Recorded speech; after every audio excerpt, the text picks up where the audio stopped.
एक छोटे से बालक थे जिनका नाम था धन्ना जाट, बड़े महान भगत हुए।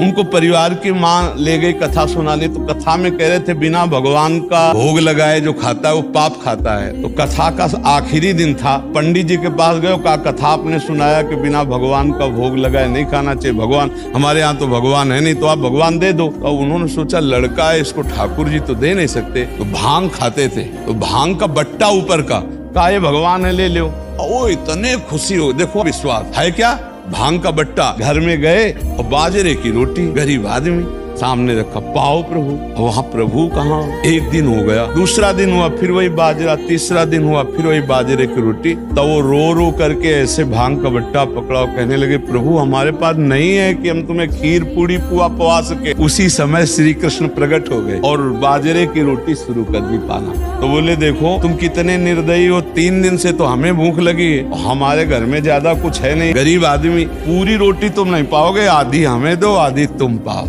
और फिर जो लीला का विस्तार हुआ कि धन्ना सेठ हो गए। ये है गुरु के वचनों पर विश्वास।